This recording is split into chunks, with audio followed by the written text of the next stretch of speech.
Hello dear students, आज के इस वीडियो लेक्चर में हम characteristics of PN junction diode पढ़ने वाले हैं। ये नोट सीरीज के वीडियो लेक्चर्स हैं और इनकी खासियत ये है कि इनमें हम कम टाइम में ज़्यादा कंटेंट को एक्सप्लेन कर पाते हैं और ये एग्ज़ाम के दिनों में आपके लिए बहुत ज़रूरी होता है कि आपको समय कम होता है आपके पास और उस कम समय में आप ज़्यादा से ज़्यादा रिवाइज़ करना चाहते हो, तो उसके लिए ये वीडियो लेक्चर बहुत ही ज़्यादा इंपॉर्टेंट्स होते हैं और उसी को ध्यान में रखते हुए इन वीडियो लेक्चर्स को बनाया गया है। ओके, सो बिना टाइम खराब किए स्टार्ट करते हैं। और आपको पता है जो पीएन जंक्शन डायोड होता है उसमें दो प्रकार की बायसिंग होती है। पहली होती है रिवर्स बायसिंग, दूसरी होती है फॉरवर्ड बायसिंग। तो जब फॉरवर्ड बायसिंग होती है तो फॉरवर्ड बायस की करैक्टरिस्टिक्स क्या होती हैं वो हम देखने वाले हैं।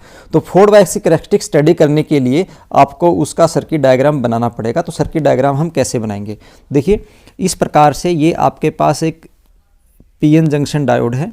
ओके, और इस पीएन जंक्शन डायोड की आपको करैक्टरिस्टिक स्टडी करनी है तो इसके साथ फॉरवर्ड बायस है, तो इस प्रकार से आप एक बैटरी लगा देंगे। ओके, तो इस प्रकार से ये हमने एक बैटरी लगा दी है और यहाँ पे हम एक स्विच लगा देते हैं, बोल देते हैं की लगा देते हैं। ओके, यहाँ पे हमने क्या लगा दी, एक की, दिस इज़ द की।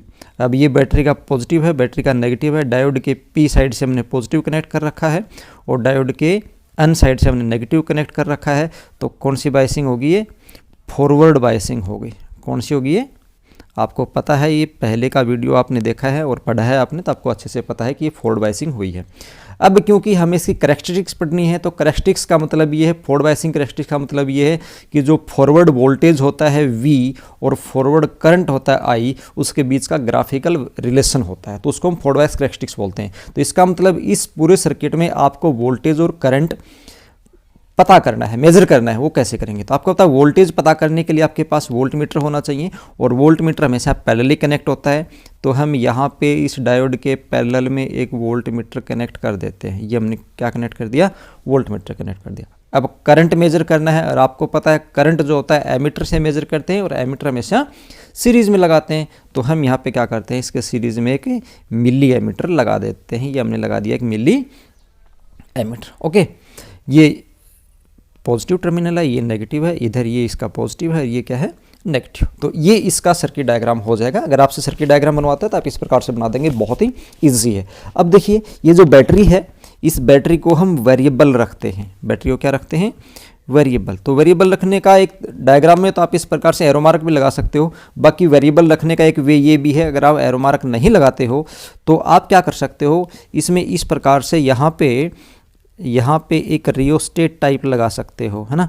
और उस रियोस्टेट से क्या कर सकते हो आप, रियोस्टेट से आप जैसे मैं इसको ऐसे लगा दूंगा तो ये रियोस्टेट हो जाएगा और रियोस्टेट क्या करेगा, रियोस्टेट यहाँ पे कंट्रोल करेगा करंट को, वोल्टेज को, है ना। तो हम उससे अच्छा वे है कि आप इसके में ज़्यादा जाने की ज़रूरत आपको नहीं है और एक इजी वे यही है कि आप इसको ऐसे करके बैटरी के ऊपर ये मार्क लगा दें। इसका मतलब ये है कि बैटरी की वोल्टेज आप कम ज़्यादा कर सकते हो। वो इसलिए क्योंकि जब हम कम वोल्टेज करेंगे तो हम देखेंगे कि करंट कितना जाएगा, वो सब हमें यहाँ पे देखना होता है। तो ठीक है, तो ये इसका सर्किट डायग्राम हो गया। यहाँ पे एक्सपेरिमेंटली आप ये देखेंगे कि आपको पता है जैसे आपने जनरली ओम्स लॉ पढ़ा तो आप बोलते हो V directly proportional to I, but ध्यान रखना ये only and only for the conductors होता है। हम यहाँ पे पीएन जंक्शन को पढ़ रहे हैं जो एक प्रकार से सेमीकंडक्टर से मिलकर बना है। एक पी टाइप सेमीकंडक्टर है और एक साइड में क्या है, एन टाइप सेमीकंडक्टर है। तो इसलिए आप यहाँ पे ये मत सोचना कि आपके पास यहाँ पे डायरेक्ट जो है वो जो ओम्स लॉ है, ओम्स लॉ वाला लग जाएगा ना, उस प्रकार की आप इसके अंदर अपेक्षा मत करना।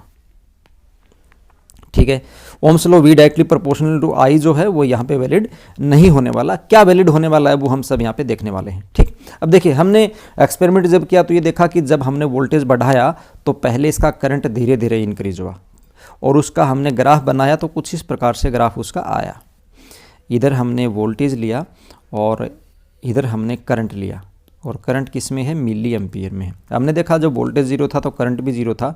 फिर हमने धीरे धीरे वोल्टेज को बढ़ाया और करंट को नोट करते गए। जब हमने ग्राफ खींचा तो इसका ग्राफ कुछ लगभग इस टाइप की शेप में ऐसा कुछ ग्राफ है इसका आया। ठीक, और यहाँ पे हम देखते हैं एक पॉइंट है, उसके बाद ये जो है इस वोल्टेज के बाद और इस पे ये जो करंट था उसके बाद अगर आप थोड़ी सी वोल्टेज बढ़ाते हो तो करंट के अंदर, थोड़ी सी वोल्टेज बढ़ाने के अंदर करंट के अंदर बहुत ही ज़्यादा चेंज आ रहा था, थोड़ी सी वोल्टेज बढ़ने करंट पे ज़्यादा चेंज आ रहा था, तो इस वोल्टेज को हमने क्या बोल दिया था, नी वोल्टेज बोल दिया था। चलो नोट्स के ऊपर आते हैं, क्या है उसमें आप इजीली देख लेंगे। देखिए फॉरवर्ड बायस क्या होता है, और फॉरवर्ड बायस का आपको पता है, तो फॉरवर्ड बायस कैरेक्टरिस्टिक्स क्या होती है हम वो देखेंगे। तो क्या होता है, ग्राफिकल रिप्रेजेंटेशन होता है फॉरवर्ड करंट का, किसके साथ, विद दी फॉरवर्ड वोल्टेज, उसको हम बोलेंगे फॉरवर्ड बायस कैरेक्टरिस्टिक्स। और यहाँ इसका जब हमने ग्राफ बनाया तो ग्राफ से हमारे पास कुछ बात क्लियर हुई, और वो ये थी कि ग्राफ से क्या क्या क्लियर हुआ हमें, कि जब फॉरवर्ड वोल्टेज लो होती है तो फॉरवर्ड करंट स्मॉल होता है। यहाँ तक देखिए, ये यहाँ पे आप देख रहे हो वोल्टेज लो थी तो करंट भी क्या था, लो था। फिर हम आगे ये देखते हैं कि with increase in forward voltage forward current increase sharply. अगर फॉरवर्ड वोल्टेज को बढ़ा देते हैं तो फॉरवर्ड करंट इंक्रीज हो जाता है। कहाँ तक करते हैं, यहाँ तक। देखो जहाँ तक है, आगे हम यहाँ पे आए तो करंट बढ़ा थोड़ा, और यहाँ पे आए तो करंट यहाँ पे आया, यहाँ पे आए तो करंट और बढ़ा, धीरे धीरे करंट इंक्रीज हो रहा था। और उसके बाद हमारे पास एक केस आया कि beyond the knee voltage current increase almost linearly with the increase in the voltage. ये नी वोल्टेज क्या है, ये पॉइंट देखो आप यहाँ पे, ये जो पॉइंट आप देख रहे हो, इस पॉइंट के बाद यहाँ पे, इसके बाद ये थोड़ा सा अगर आप इधर वोल्टेज इंक्रीज करते हो तो करंट में जो है वो बहुत ज़्यादा चेंज आ रहा है। ये आ रहा है थोड़ा, देखो बहुत ज़्यादा चेंज करंट के अंदर आ रहा था। यहाँ पे थोड़ा थोड़ा चेंज है, और यहाँ पे चेंज आप देख रहे हो बढ़ रहा है। तो ये जो वोल्टेज थी, जिसके बाद थोड़ा सा अगर हम इंक्रीज करते हैं वोल्टेज के अंदर और करंट बहुत ज़्यादा इंक्रीज हो जाता है, तो उस वोल्टेज को हम बोलते हैं नी वोल्टेज। क्या बोलते हैं उसको हम बोलते हैं नी वोल्टेज कहते हैं। ओके, और नी वोल्टेज जो जर्मेनियम के लिए होती है वो 0.3 वोल्ट होती है, और सिलिकॉन के लिए होती है 0.7 वोल्ट होती है। यानी सिलिकॉन का सेमीकंडक्टर है तो 0.7 वोल्ट, और जर्मेनियम का है तो 0.3 होती है। ठीक है, तो ये आपके पास इसका ग्राफिकल वेरिएशन हो गया। और ये जो है यहाँ पे हमने डायग्राम बनाया था, तो इस डायग्राम को आप ध्यान देख लें, और यहाँ से ये जो ग्राफ है ये, तो ये इसमें जो मेन पॉइंट है वो मेन पॉइंट आपके पास, ये 3 मेन पॉइंट हैं, इनको आप ध्यान दे लें तो ये आपके पास फॉरवर्ड बायस कैरेक्टरिस्टिक्स इसकी हो गई है। ओके, फिर हम चलते हैं रिवर्स बायस कैरेक्टरिस्टिक्स में। तो रिवर्स बायस कैरेक्टरिस्टिक्स का पहले डायग्राम बना लेते हैं। तो रिवर्स बायस कैरेक्टरिस्टिक्स का डायग्राम बनाओगे तो यहाँ पर आपको एक थोड़ा सा चेंज करना है, और वो चेंज आपको यहाँ पर ये कर देना है, बैटरी की आपको पोलरिटी चेंज कर देनी है।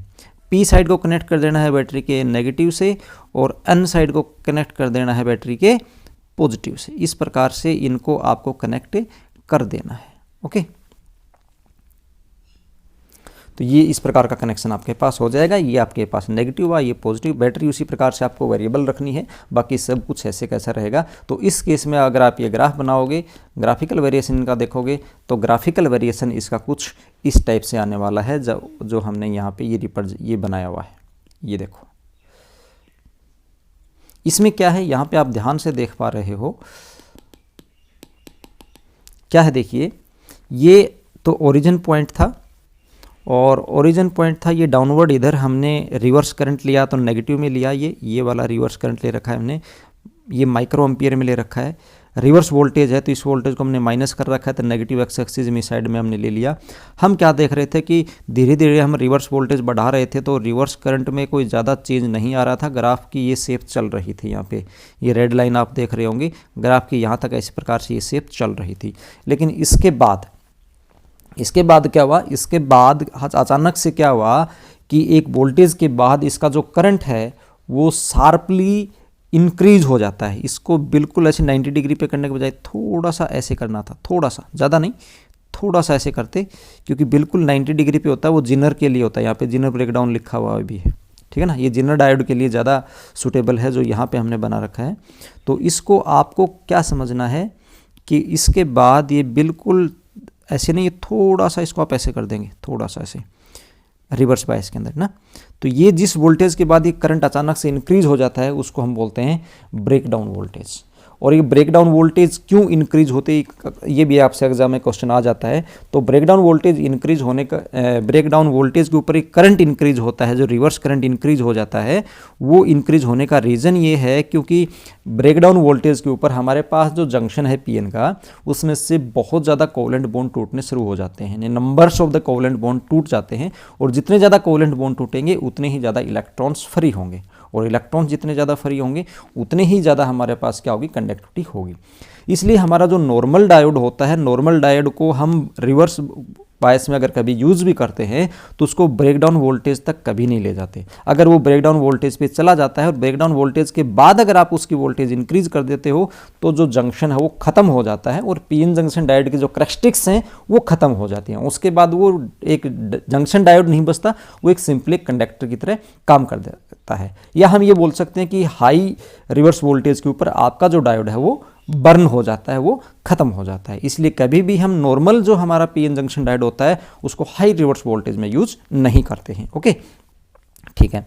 अब इसके कुछ करैक्टरिस्टिक्स क्या हैं और रिवर्स क्या होती है, तो डेफिनेशन सिंपली जैसे आपको फोर्ड वाली थी उसी से रिवर्स का पता चल जाएगा कि एक ग्राफिकल रिप्रेजेंटेशन होता है रिवर्स वोल्टेज का और किसका, करंट का, तो उसको हम रिवर्स बायस करैक्टरिस्टिक्स बोलते हैं। और हमने ग्राफ से क्या देखा कि there is very small reverse current over a long range. देखो लॉन्ग रेंज यहाँ से लेके यहाँ तक लॉन्ग रेंज थी वोल्टेज की, यहाँ तक हमें क्या मिला कि बहुत ही स्मॉल रिवर्स करंट मिला, लॉन्ग रेंज और रिवर्स बायस वोल्टेज।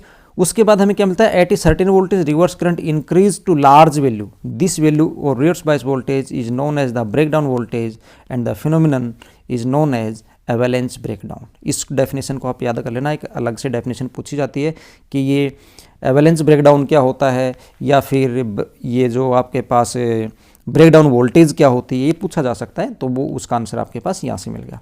और उसके बाद हम देखते हैं कि beyond the reverse breakdown region diode get damage due to the overheating. Overheating का मतलब ज़्यादा कोवलेंट बॉन्ड टूटेंगे, तो इसलिए वहाँ पे ओवर हीटिंग होगी, ओवर हीटिंग के कारण वो जो है खत्म हो जाएगा। जितने ज़्यादा हीट होगी और ज़्यादा कोवलेंट बॉन्ड टूट जाएंगे तो डायोड की जो करैक्टरिस्टिक्स हैं वो खत्म हो जाती हैं। इसलिए नॉर्मल डायोड को कभी भी हम रिवर्स बायस वोल्टेज में हाई वोल्टेज तक यूज नहीं करते हैं। ओके, उसके बाद आपका जो डायोड है उसकी डायोड में हमारे पास यहाँ पे एक डायनामिक रेजिस्टेंस आता है जंक्शन डायोड का। डायनामिक रेजिस्टेंस क्या होता है, डायनामिक शब्द से आप समझ गए होंगे कि ये चेंज होने वाला है, चेंज होता है। नॉर्मल जो रेजिस्टेंस होता है जो आपका कंडक्टर्स का, अगर उसका आप टेम्परेचर कांस्टेंट रखते हो, क्या रखते हो, टेम्परेचर कांस्टेंट रखते हो, तो आर उसका क्या होता है, कांस्टेंट होता है। किसके लिए, कंडक्टर्स के लिए, कंडक्टर्स के लिए ये कांस्टेंट होता है। बट जब हम बात करते हैं सेमीकंडक्टर्स की, तो आपने देखा, देखो सेमीकंडक्टर का जब आपका पास यहाँ पे एक ग्राफ बना तो ये ग्राफ का वी का आई का एक स्ट्रेट लाइन नहीं थी। वी आई क्या था, एक स्ट्रेट लाइन नहीं थी, स्ट्रेट लाइन नहीं थी। इसका मतलब आर कांस्टेंट नहीं था, आर वोल्टेज के साथ साथ चेंज होता जा रहा था। तो आर वोल्टेज के साथ साथ चेंज हो रहा है, इसका मतलब आर डायनामिक है। आर कैसा है, डायनामिक, आर कांस्टेंट नहीं है। तो डायनामिक रेजिस्टेंस को डिफाइन करना है, इसका मतलब वो आपको किसी भी गिवन इंस्टेंट पे रेजिस्टेंस कुछ और है, अगले इंस्टेंट पे वोल्टेज, अगली इंस्टेंट मतलब अगली वोल्टेज के ऊपर करंट कुछ है और है, तो मतलब वहाँ पे रेजिस्टेंस की वैल्यू भी कुछ और हो जाएगी, है ना। इसका मतलब क्या हुआ कि अप्लाइड वोल्टेज के साथ साथ रेजिस्टेंस भी चेंज होता रहता है, रेजिस्टेंस कांस्टेंट नहीं होता है, तो वो डायनामिक रेजिस्टेंस हो जाएगा। तो क्या होता है dynamic resistance, it is the ratio of the small change in the applied voltage to the corresponding change in the current flowing through the junction, that is R is equal to delta V upon delta I से dynamic resistance को represent किया जाता है। Okay, next जो class है उसमें हम junction diode को एज ए रेक्टिफायर पढ़ेंगे। तो जंक्शन डायोड को आपको एज ए रेक्टिफायर पढ़ना है, तो उसके लिए आप जो नेक्स्ट वीडियो है उसको देख लें।